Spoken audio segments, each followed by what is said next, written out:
Hola, muy buenas a todos y bienvenidos de nuevo al canal. Hoy tenemos un nuevo presupuesto gamer, en este caso Víctor Mérida de Víctor 5 me decía: hola, me gustaría que me hicieras un presupuesto de unos 1250 euros o algo menos, bueno, un presupuesto estándar, con un i7, una 1060 y una caja como máximo de 420 milímetros de altura. Interesante. Con 16 GB de RAM, 1 TB de HDD de disco duro y 120 GB de SSD. También que la fuente de alimentación sea modular o semimodular y que contenga montaje y sistema operativo.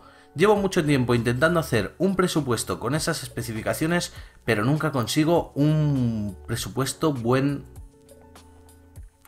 presupuesto. Supongo que se queda ahí. Bueno, pues vamos a empezar, ¿no? Como habéis visto, él ya pone unos requisitos, que es i7, la 1060, 1 TB de disco duro, 120 de SSD, 16 GB de RAM. Así que vamos al lío y en este caso pues vamos a empezar como siempre por el procesador. Me he decantado por este i7 6700K, 4 GHz de socket 1151, sí, es el K, ¿vale? No era necesario, pero me ha parecido interesante, pues que, dado que lo podía meter en el presupuesto, meter un K.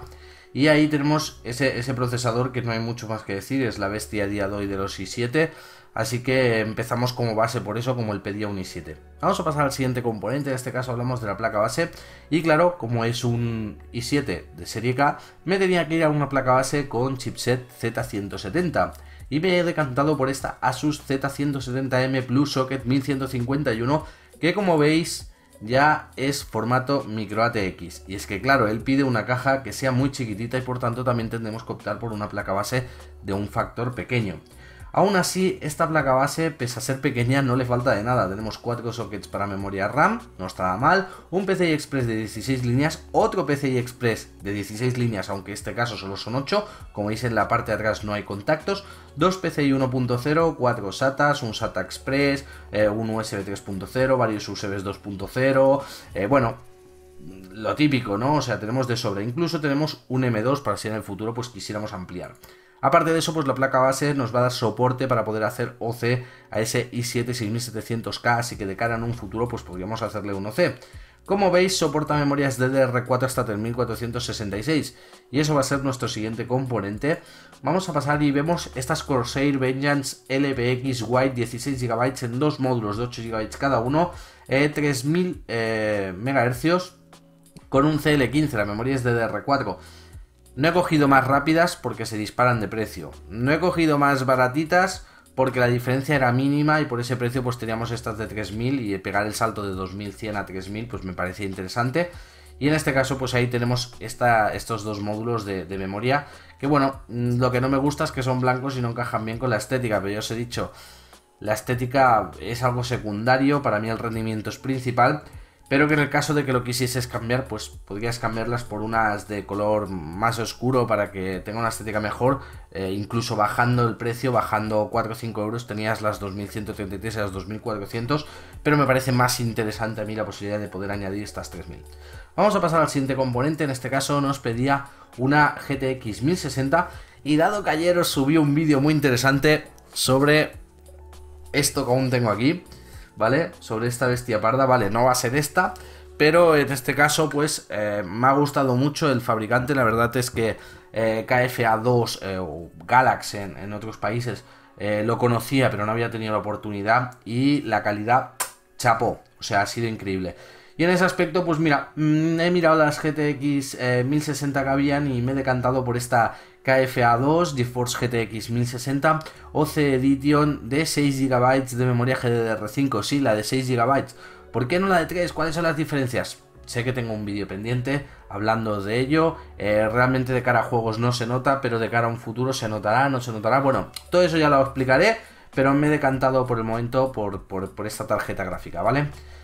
Vamos a pasar al siguiente componente, comunidad de almacenamiento principal. Me hubiese gustado un SSD algo mejor, pero no podía, así que me he quedado con la gama inicial de Kingston. Los V300 llevan muchísimo tiempo, son unas unidades muy fiables y como él me pedía 120 GB de SSD a un precio que no está nada mal y que bueno, más que suficiente para tener nuestro sistema operativo. Vamos a pasar a la unidad de almacenamiento secundaria y en este caso tenemos el Seagate Barracuda de 1 TB SATA 3,5, que ya sabéis, antes eran los 7200.14, pero ahora ya han sido renombrados a los Seagate Desktop, pero siguen siendo lo mismo, o sea, serían los 7200.15, ¿vale?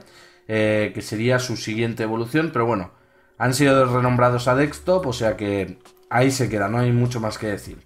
Bueno, vamos a pasar al siguiente componente y en este caso va a ser lo que va a alimentar todo el equipo y me he decantado por esta EVGA Supernova G2 550 con 80 Plus Gold de 550 vatios, una fuente de alimentación. Él me pedía una modular o semi-modular, pues en este caso me he decantado por esta completamente modular.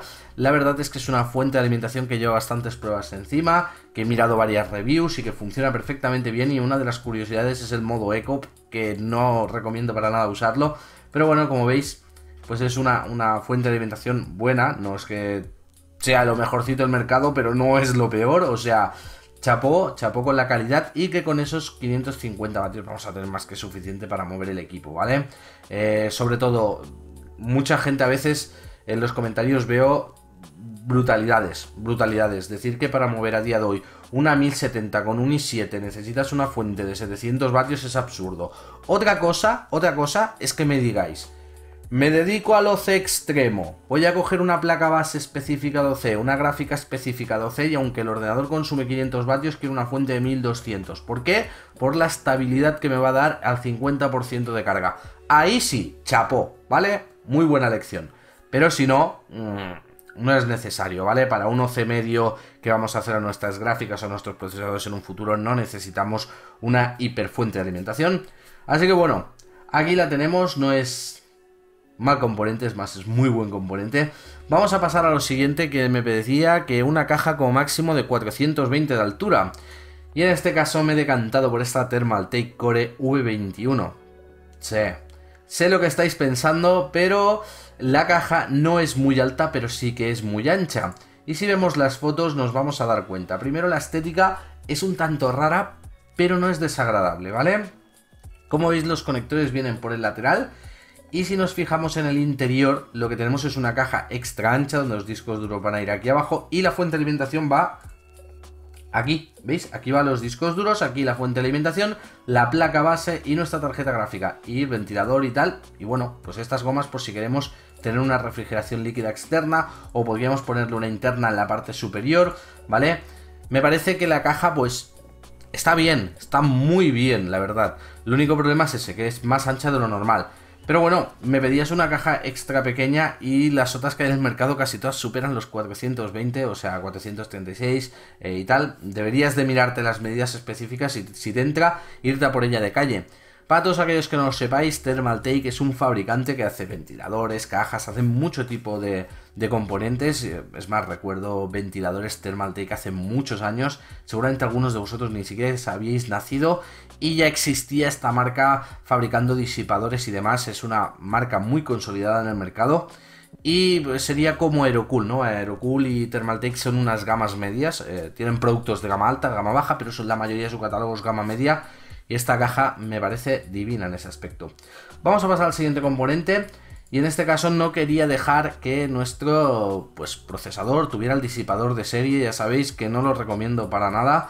En algunos sí, ¿vale? Por ejemplo, si cogéis un i3 o un i5, no vais a hacer edición, no vais a hacer nada, podéis dejar el disipador de serie, que no hay problema. Pero como en este caso estamos yendo por un i7 6700, K versión y demás, no os recomiendo el disipador que trae de serie.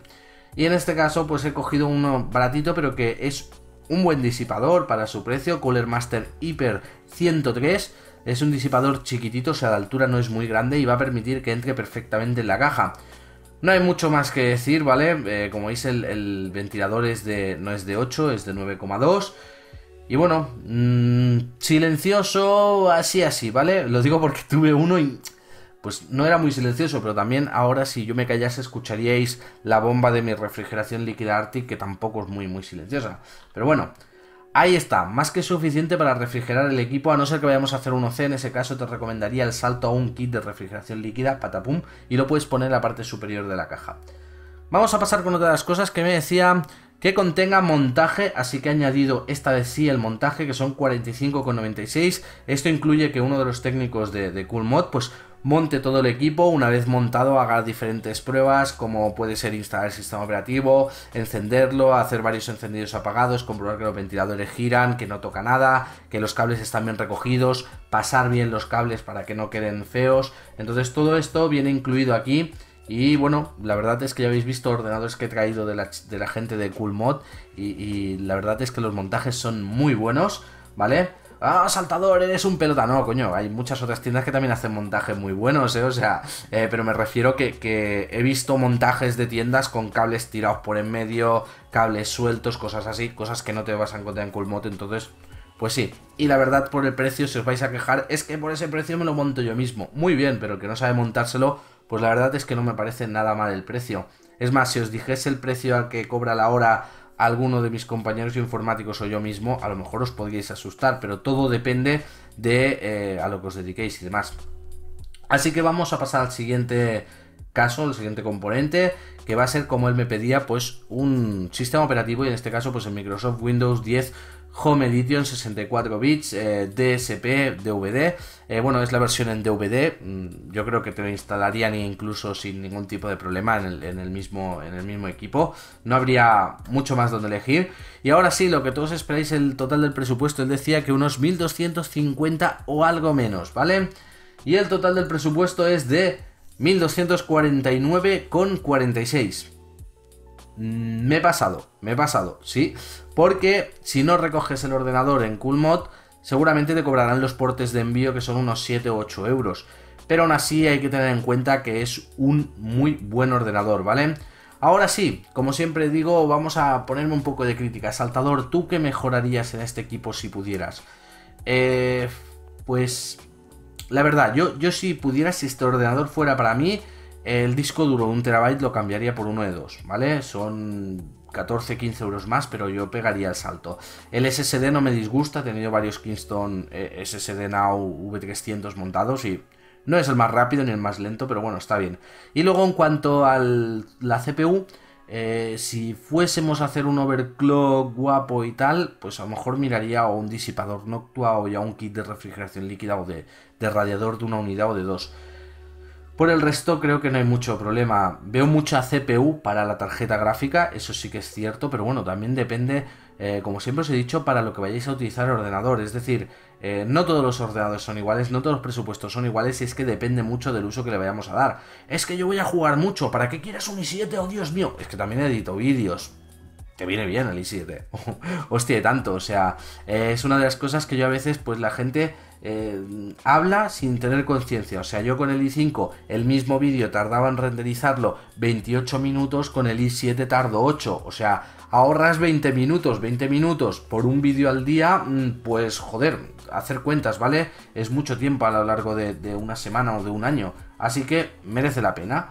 Pero bueno, ahí tenéis el total del presupuesto, no me voy a enrollar más. Ahora sí, chicos, si os ha gustado, sabéis que podéis apoyarlo con un like, compartirlo en las redes sociales o por supuesto suscribiros al canal para más vídeos. Si tenéis cualquier tipo de duda, consulta o queréis un presupuesto, me lo hacéis saber por aquí abajo en la caja de comentarios. Y ahora sí, con esto me despido y hasta el próximo vídeo.